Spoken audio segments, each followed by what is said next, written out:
Hai guys, sebelum kita mulai podcastnya, biar asik kita kenalan dulu kali ya. Kenalin, dari aku dulu ya. Nama saya Rina, saya dari instansi pemerintah Kabupaten Banjarnegara, tapi saya ditugaskan di RSUD Haji Ana Lesmana. Ini di sini juga ada teman saya, 2 orang, yaitu Mbak Ida sama Mbak Desti. Kita kenalan langsung sama mereka ya. Hai, nama saya Ida Damayanti. Saya dari instansi pemerintah Kabupaten Banjarnegara. Saya bertugas di Puskesmas Rakit 2 Banjarnegara sebagai perawat. Memperkenalkan diri ya. Iya, perkenalkan ya mbak-mbak semua dan para pendengar setiap podcast kita bertiga. Nama saya Desti Tidastuti Al-Muslimat, panggil saja Desti. Asal instansi pemerintah Kabupaten Banjarnegara. Saya ditugaskan di Rumah Sakit Umum Daerah Haji Ana Lesmana Banjarnegara. Kita langsung aja masuk ke pokok pembahasan, yaitu tentang gagasan nilai-nilai dasar ASN. Nilai-nilai dasar ASN sendiri disingkat menjadi aneka, yaitu akuntabel, nasionalisme, etika publik, komitmen mutu, dan anti korupsi. Kita bahas dari akuntabel dulu ya. Gagasan pertama dari akuntabel itu bisa seperti mengadakan absensi elektronik. Jadi nanti di situ diatur jam untuk absensi.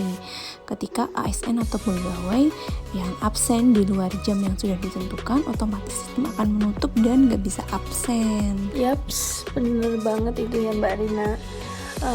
Selanjutnya ada penandatanganan fakta integritas secara bersama. Kayak semacam penandatanganan komitmen apa aja sih yang harus kita lakukan selama menjadi pegawai. Selanjutnya apa Mbak Ida? Mengadakan apel pagi dari hari Senin sampai hari Jumat. Itu juga bisa menumbuhkan nilai akuntabilitas pada diri pegawai. Betul tuh, apel pagi itu harus diwajibkan ya kayaknya. Oke, selanjutnya kita masuk ke pembahasan nasionalisme. Nasionalisme akan dibahas oleh Mbak Ida. Untuk nasionalisme, kita melaksanakan upacara pada Hari Kebesaran Nasional, mengibarkan bendera merah putih. Terus tambahan lagi pada acara rapat atau lokakarya, wajibkan untuk menyanyikan lagu Indonesia Raya. Itu untuk menumbuhkan rasa nasionalisme kita. Selain mengikuti upacara di hari-hari kemerdekaan, hari kebesaran nasional gitu ya. Rasa nasionalisme juga itu diwujudkan dengan memakai batik di tempat kita kerja, misalnya setiap hari Rabu atau Kamis. Terus juga di hari-hari untuk itu pakai baju adat. Di hari misal hari Kartini gitu pakai kebaya bagi yang perempuan-perempuan, terus yang laki-laki pakai itu. Biasanya pakai batik sama belangkon ya Mbak ya, biar keren, beda aja gitu ya. Selanjutnya apa nih, etika publik ya. Etika publik di sini kita bisa menyediakan layanan aduan, kritik, dan saran. Nanti kita menyediakan kotak-kotak khusus buat kritik dan saran yang udah ditulis oleh pelanggan atau pasien. Atau bisa juga kita menyediakan nomor khusus untuk komplain, kritik, dan saran. Apalagi nih Mbak Desti? Kita khususnya sebagai tenaga kesehatan ini mengajak masyarakat untuk untuk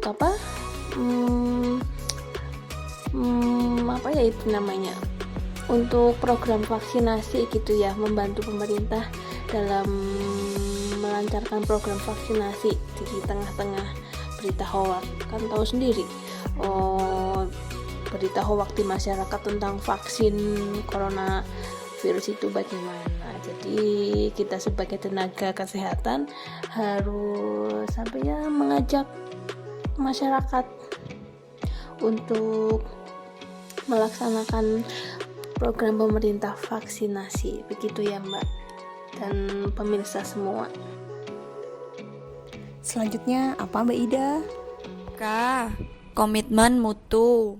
Mengadakan rapat bulanan antar ruang atau instansi, bisa juga antar program, lokakarya atau diskusi bersama. Biasanya di situ membahas juga perbaikan-perbaikan kalau pelayanan kita ada yang kurang untuk meningkatkan mutu. Iya, bener banget tuh pendapatnya Mbak Ida. Terus ini juga kita bisa mengadakan in-house training, seminar tentang pelatihan pemadaman kebakaran seperti APAR ya minimal, terus BHD, ada komunikasi efektif juga, dan masih banyak lainnya.